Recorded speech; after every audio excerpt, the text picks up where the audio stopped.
जय हिंद दोस्तों, हिंदी विद आफरीन में आपका स्वागत है। हिंदी विद आफरीन में दोस्तों, इससे पहले वाली क्लास में हम लोगों ने शुरू करे थे रस, और रस में हमने जाना था रस का अर्थ, रस की परिभाषा तथा रस के अंग। आगे रस को शुरू करने से पहले पिछली क्लास में हमने जो पढ़ा था उसको एक बार रिकॉल कर लेते हैं, ताकि जो आगे वाली चीजें उसको हम आसानी से कर पाए। तो रस के अर्थ में दोस्तों हमने जाना था कि जो रस है उसका अर्थ होता है आनंद। उसके बाद उसकी परिभाषा में हमने जाना था कि जब भी हम काव्य शास्त्र में या हिंदी काव्य में जब भी हम किसी काव्य को पढ़ते, सुनते या देखते समय हमें जो आनंद की अनुभूति होती है, यानी हमें जो आनंद प्राप्त होता है, उसी आनंद को दोस्तों हम बोलते हैं रस। उसके बाद हमने पढ़े थे रस के अंग, तत्व या अवयव भी हम बोल सकते हैं रस के। तो रस के अंग या रस के तत्व में हमने पढ़ा था कि जो इसके अंग हैं वो 4 प्रकार के होते हैं: स्थायी भाव, विभाव, अनुभाव और संचारी भाव। और उसको पिछली क्लास में हमने समझा भी था। उसके बाद आते हैं दोस्तों हम रस पे। अब देखिए, रस को जब हमने रस के प्रकारों को जाना था या उसके भेद को जाना था, तो हमने जाना था कि जो रस है सर्वप्रथम रस को जो बताने का कार्य है, रस की जो व्याख्या है, रस को बताया था, वो बताया था भरत मुनि ने।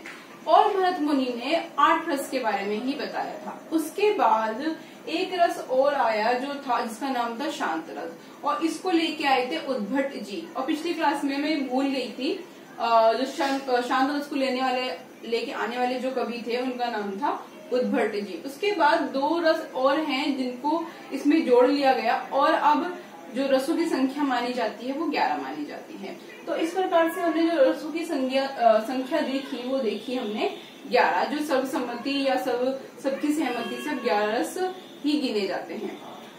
तो ये थी हमारे रसों की संख्या या रसों के प्रकार जो 11 होते हैं। वो कुछ इस तरह से हैं: श्रृंगार, हास्य, करुण, रोद, वीर, भयानक, विभत्स, अद्भुत, शांत, भक्ति और वात्सल्य रस। अब इन रसों में से जो हमारे 11 रस हैं, इन रसों में से जो पहला रस है वो शुरू कर रहे हैं हम लोग श्रृंगार रस। आइए श्रृंगार रस को, अब रस में जब हम श्रृंगार रस की बात करते हैं तो आप ये चीज अच्छे से जान लीजिए, ये जो श्रृंगार रस है ये रस सबका पसंदीदा रस होता है। क्यों? क्योंकि यही एक ऐसा रस है जिसमें हम प्रेम की, वियोग की बात करते हैं, जो शायद हर उम्र के लोगों को ये पसंद होता है। और यही कारण है कि रस की जो खासियत है कि इसको रसों का राजा बोला जाता है, या रसराज भी इसको हम श्रृंगार रस को बोलते हैं। और कई बार परीक्षाओं में ये प्रश्न भी आता है कि जो रसों का राजा या रसराज किसे कहा गया है, तो वो कहा गया है श्रृंगार रस को। अब आइए श्रृंगार रस को हम जानते हैं कि ये होता क्या है। अब देखिए दोस्तों, जब भी आप कोई मूवी देखते हैं, आप कोई नाटक देखते हैं, आप कोई सॉन्ग सुनते हैं, और उसको सुनते समय कि जब आप प्रेम वाले सॉन्ग सुनते हैं, या आपका कोई ब्रेकअप वाले सॉन्ग सुनते हैं, यानी अलगाव वाले सॉन्ग सुनते हैं, या वैसे सॉन्ग सुनते हैं कि जिसमें किसी नायिका का या किसी नायक के रूप वर्णन के चित्रण किया गया है, तो ऐसी चीजें जो हमें देखने को मिलती हैं हिंदी काव्य में भी, कि जब हम नायक नायिका के बीच का संयोग देखते हैं, उनके मिलना देखते हैं, या उनका वियोग देखते हैं, और उनका विरह देखते हैं, या उनका श्रृंगार वर्णन देखते हैं, तो उसी को दोस्तों हम बोलते हैं श्रृंगार रस। तो आप श्रृंगार रस में 2 चीजें याद रखिए। पहली ये कि जब भी हम उसमें संयोग, प्रेमी या प्रेमिका का मिलाप देखें, या उनका अलगाव या वियोग देखें, तो वो होगा हमारा श्रृंगार रस। या हम उनमें से किसी नायक या नायिका का श्रृंगार रूप वर्णन देखें, तो भी वो होगा हमारा क्या? श्रृंगार रस। तो ये था हमारा श्रृंगार रस कि जब हम प्रेम के बारे में, वियोग के बारे में, अलगाव के बारे में, या श्रृंगार के बारे में बात करें, उसके रूप वर्णन के बारे में बात करें, तो वो आता है हमारा दोस्तों श्रृंगार रस में। अब देखिए, ये जो रस है, ये रसों को राजा है, ये पहला रस है, और इस रस को भी हम 2 भागों में देखते हैं। जो पहला है वो है हमारा संयोग श्रृंगार रस, और दूसरा है हमारा वियोग श्रृंगार रस। तो आइए पहले हम जानते हैं संयोग श्रृंगार रस क्या होता है।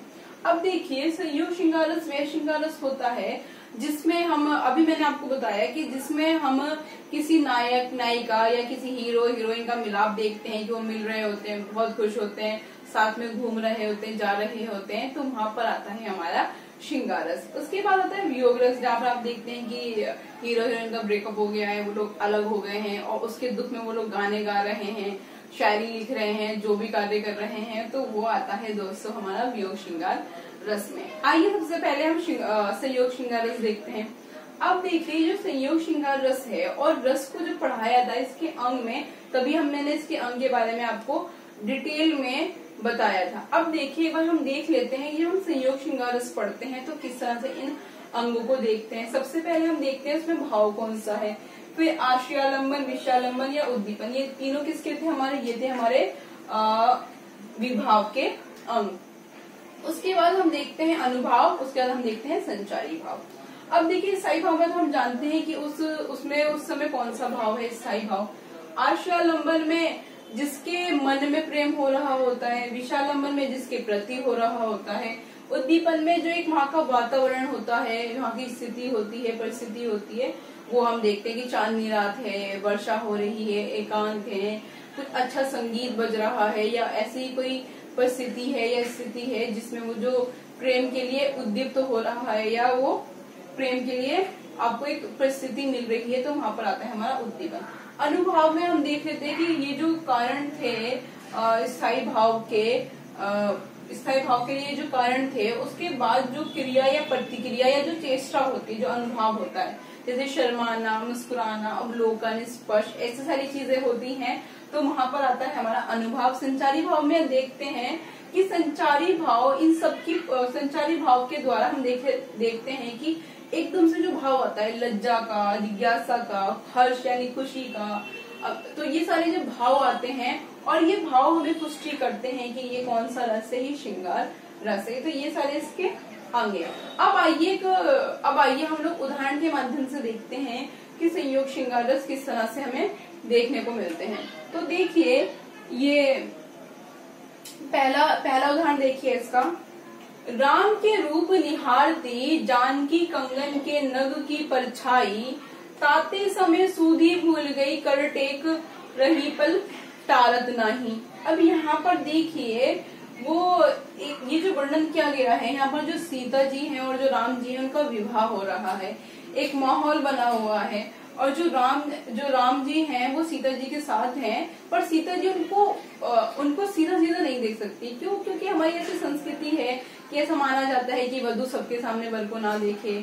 अभी भी ये संस्कृति चलती है कि हम कई घरों में देखते हैं कि जब भी पति आता है तो पत्नी वहां से उठ के चली जाती है, बड़े लोग होते हैं, तो इस तरह से हम चीजें देखते हैं। तो वही चीजें हमें यहाँ पर भी दिखाई देती हैं। तो देखिए, राम के रूप निहारती, जानकी कंगन के नग की परछाई, जो जानकी यानी जो सीता जी हैं, उनके साथ जो राम जी हैं, उनकी परछाई, उनका जो कंगन उन्होंने पहन रखा है, उसका जो मोती है, उस मोती पर जो राम जी हैं उनका प्रतिबिंब आ रहा है, यानी उनकी परछाई आ रही है।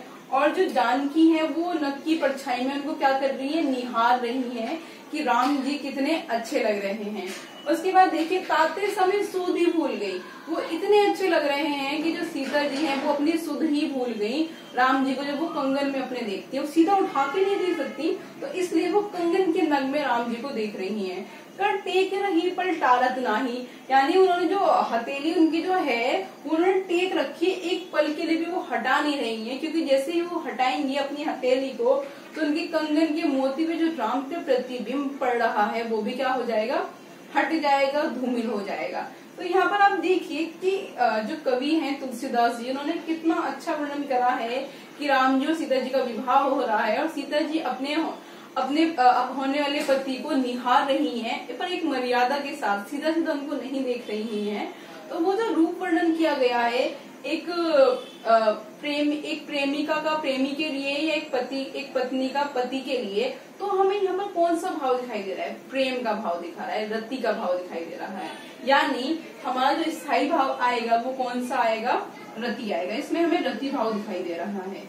और जो श्रृंगार रस है उसका जो भाव होता है वो रति ही होता है। तो यहाँ पर हमने ये देखा कि एक पत्नी अपने पति को निहार रही है, सीधा सीधा नहीं, अप्रत्यक्ष रूप से, पर निहार रही है। एक सुंदर वर्णन हमें दिखाई देता है दोनों के बीच प्रेम का। अब देखिए यहाँ पर जो हम ये इसके अंग पढ़ते हैं, इसके अंगों को इस उदाहरण में एक बार हम देखते हैं। तो देखिए, स्थायी भाव हमने जान लिया कि रति भाव है, क्योंकि हमें प्रेम दिखाई दे रहा है, तो प्रेम भाव है इसमें। आश्रयालंबन, नायक या नायिका, कवि, श्रोता, पाठक, दर्शक, जिसके मन में प्रेम जगता है। तो यहाँ पर किसके मन में प्रेम जग रहा है? जानकी यानी सीता जी के मन में प्रेम जग रहा है। तो ये क्या हुई? हमारी आश्रयालंबन हुई है, हमारी आश्रयालंबन हुई है हमारी। उसके बाद किसके लिए प्रेम जग रहा है? राम जी के लिए। तो राम हमारे क्या हुए? विषयालंबन हुए। उसके बाद उद्दीपन। उद्दीपन क्या है कि उनकी शादी का जो माहौल है वो साथ में है। यहाँ देखिए, या तो वो चांदनी रात है, वर्षा है, गायन वादन है या एकांत है, तो वो उनके साथ है। तो ये एक उद्दीपन का कारण है कि वो अपने कंगन के नग में उनको देख रही है। तो वहाँ पर कंगन है जो वो उद्दीपन का कार्य कर रहा है। उनके नग में जो प्रतिबिंब आ रहा है वो उद्दीपन का कार्य कर रहा है। उसके बाद हम आते हैं अनुभाव पे। तो वो क्या कर रही है? सीता जी शर्मा रही है, मुस्कुरा रही है, अवलोकन या स्पर्श कर रही है। तो वहाँ पर वो अपने कंगन में उनका अवलोकन कर रही हैं। तो अनुभाव में हमें दिखाई देता है वो क्या प्रतिक्रिया कर रही है उनको देख के।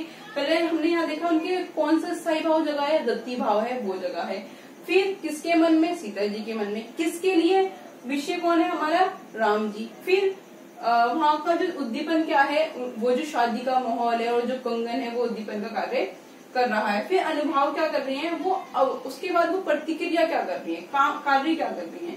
वो कंगन में राम जी को देख रही है। उसके बाद जब वो देख रही है तो हर्ष, जिज्ञासा, लज्जा, अभिलाषा, क्या उनमें हर्ष दिखाई दे रहा है या उनमें अभिलाषा दिखाई दे रही है? अपने पति के लिए प्रेम दिखाई दे रहा है, तो वो हमें संचारी भाव में दिखाई देता है। तो इस तरह से ये सारे अंग जब मिलते हैं, उसके बाद हमारा ये सारे अंग मिलने के बाद ये संचारी भाव हमारी पुष्टि करता है। ये सारे अंग मिलने के बाद कि जो ये रस है ये क्या है? संयोग श्रृंगार रस है। तो इस तरह से हमने राम जी और सीता जी के बीच में जो प्रेम देखा, उसके आधार पर ये सारे अंग देख के हम बोल सकते हैं कि जो ये हमारा संयोग श्रृंगार रस है।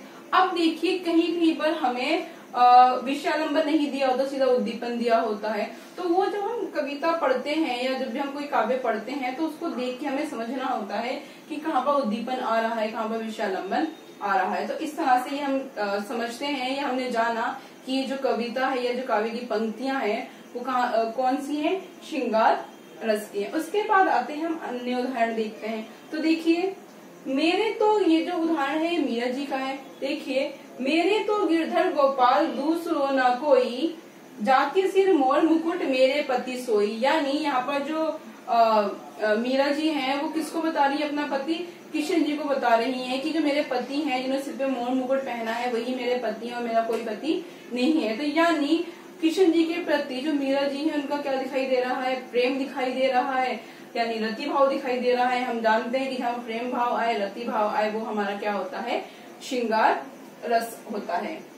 उसके बाद हम अगला देखते हैं, कहत नटत रीझत खीजत मिलत खिलत लजियात, भरे भवन में करत है नैनन ही सब बात। ये जो पंक्तियां हैं ये बिहारी जी की पंक्तियां हैं। इसमें देखिए कि कितनी सुंदर पंक्तियां हैं कि एक माहौल बना हुआ है घर में और वहाँ पर जो नायक नायिका है यानी जो प्रेम प्रेमिका है, जो प्रेमी और प्रेमिका है वो है, और वो आंखों ही आंखों में बात कर रहे हैं। आंखों में हंस भी रहे हैं, आंखों में शर्मा भी रहे हैं, आंखों में वो रूठ भी रहे हैं। देखिए, कहत नटत, जैसे ही वो कहता है प्रेमी प्रेमिका से नटत, वो मना कर देती है। रीझत खीजत, जो प्रेमी है वो अपनी प्रेमिका की ऐसी अदा पर और क्या हो जाता है? रीझ जाता है। उसकी जो प्रेमिका है उसको और अच्छी लगने लगती है। तो कहता है कहत नटत रीझत, यानी जो नायक है वो कह रहा है तो नायिका मना कर रही है, वो और रीझ रहा है उसके मना करने पे। वो खींच रही है उसको कि खींचे थोड़ी चढ़ गई उससे कि वो मान नहीं रहा है। फिर देखिए, मिलत खिलत लज्जात, और जैसे ही दोनों की आंखें मिलती हैं वो खिल उठते हैं और जो नायिका होती है वो लज्जात यानी शर्माने लगती है। अब देखिए, भरे भवन में करत है नैनन ही सपाट, घर में सब हैं और उसके बाद वो क्या कर रहे हैं? वहाँ पर एक दूसरे से आंखों ही आंखों में बात कर रहे हैं। तो यहाँ पर भी हमें जो दिखाई देता है वो क्या दिखाई देता है? नायक नायिका के बीच में प्रेम दिखाई दे रहा है, वो दोनों साथ में है, एक दूसरे के प्रति प्रेम दिखाई दे रहा है। तो वो आता है हमारा संयोग श्रृंगार रस में। तो ये था हमारे दोस्तों संयोग श्रृंगार रस।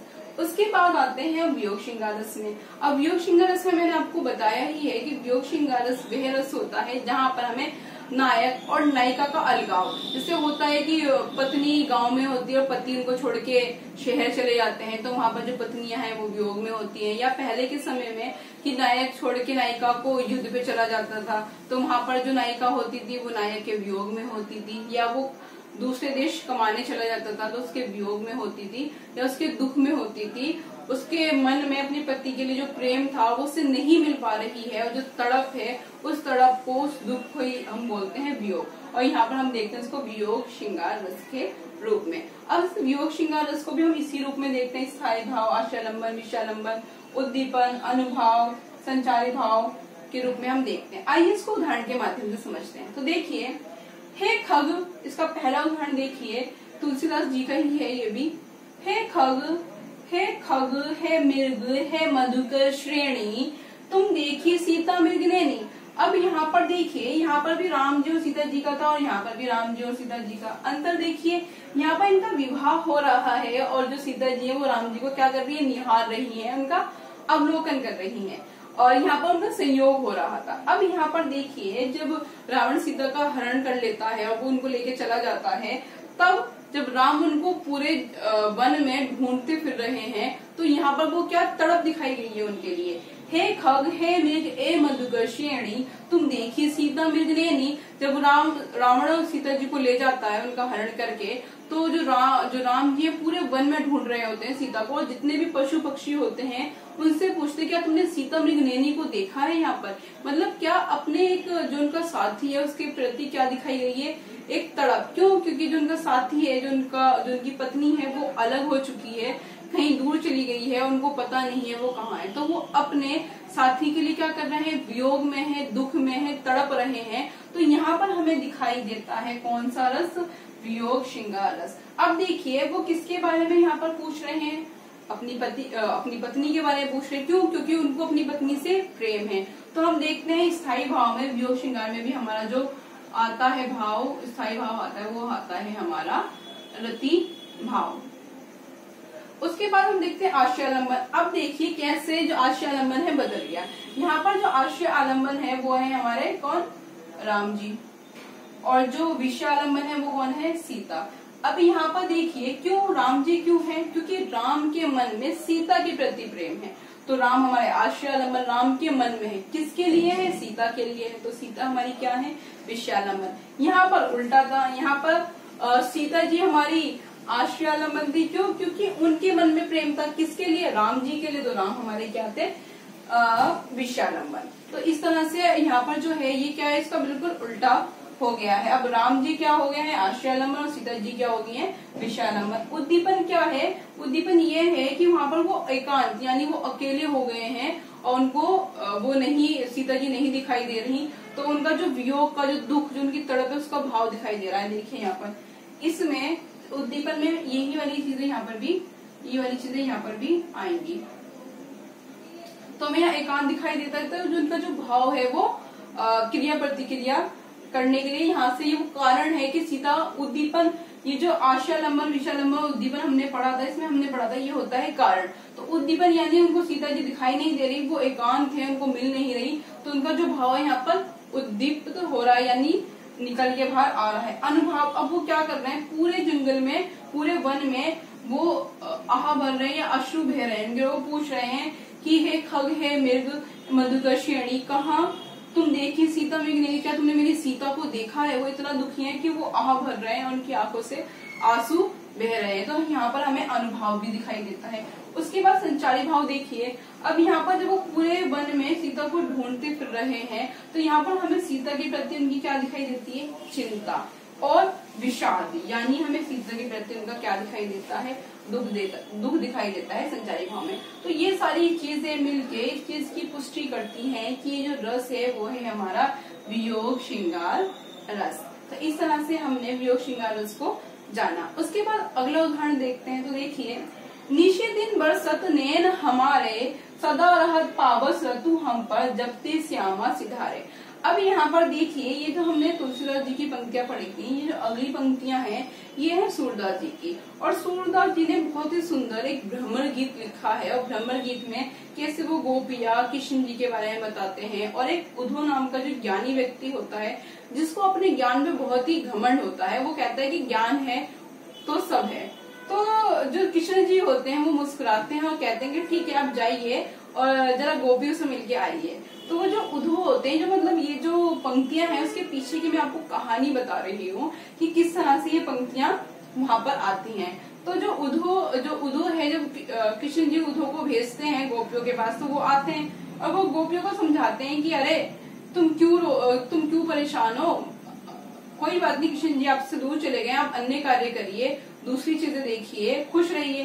तब वो कहते हैं कि आप खुश रहिए, दूसरे कार्य करिए। तब वो कहती हैं गोपियां, नीचे दिन बरसत नैन हमारे, सदा रहत पावसी तू हम पर, जबते श्यामा सिधारे। वो कहते हैं निशी दिन, यानी निशी का अर्थ है रात, दिन, बरसत नैन हमारे, रात दिन हमारे जो नैन है वो कृष्ण जी की याद में क्या है, बरसते रहते हैं। सदा रहत पावस ऋतु, हमारे लिए क्या है, सदा बसंत ऋतु है, क्योंकि हम हमेशा रोते रहते हैं। जब ते श्यामा सिधारे, जब से श्याम गए हैं। तो यहाँ पर हमें गोपियों का कृष्ण जी के प्रति वियोग दिखाई दे रहा है, तो हमारा ये वियोग श्रृंगार रस।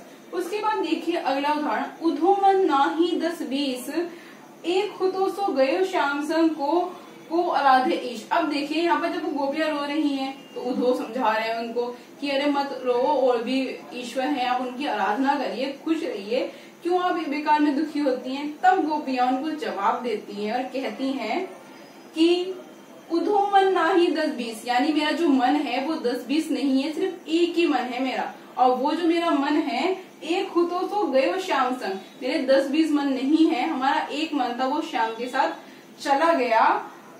संग को आराधे ईश, अब हम किस ईश्वर की प्रार्थना करें, क्योंकि हमारा जो मन था हमारे पास वो है ही नहीं, वो तो चला गया कृष्ण जी के साथ। तो अब हम किस ईश्वर की आराधना करें, आराधना यानी कि आराधना करें, उनकी पूजा करें, क्योंकि हमारे जो थे वो तो जा चुके हैं। और होता भी ऐसा ये कि आप सबके लिए, आपके मन में वो भाव नहीं होता, किसी विशेष व्यक्ति के लिए होता है। आप ये बोलो कि इसको छोड़ के आप उसको प्रेम कर लो, तो ऐसा संभव होता नहीं है। तो यहाँ पर भी वही बात की गई है कि एक ही हमारे जो थे वो जा चुके हैं, अब हम किसी को नहीं पूछ सकते। अगला देखिए इन्हीं का है, दिखती कालिंदी अतिकारी। अब ये जो गोपियां हैं, जब किशन जी थे उनके साथ, तो कालिंदी यानी यमुना नदी का पर्यायवाची है कालिंदी। तो कालिंदी यानी यमुना, जब किशन जी थे तो गोपियां यमुना के किनारे किशन जी के साथ रासलीला करती थी, उनके साथ रहती थी, विचरण करती थी, खुश थी, वो गायन करते थे, वादन करते थे, किशन जी बांसुरी बजाते थे। तब उनको ये जो कालिंदी थी यानी जो यमुना नदी थी, बड़ी शीतल, बड़ी अच्छी, बड़ी सुखदायी लगती थी। पर जैसे ही किशन जी चले गए तो वही चीजें उनको दुखदायी लगने लगी। अब वो कह रही है दिखती कालिंदी अतिकारी, अब वो जो शीतल साफ यमुना थी अब उनको कैसी दिखाई दे रही है, बिल्कुल काली दिखाई दे रही है, दिखती अतिकारी। कि वो जो यमुना है वो भी किशन जी के वियोग में क्या हो गई, काली हो गई है, या जो गोपियां हैं उनको अब वो जो नदी है वो अच्छी नहीं लग रही, शीतल नहीं लग रही, साफ नहीं लग रही, वो भी उनको क्या दिखाई दे रही है, काली दिखाई दे रही है।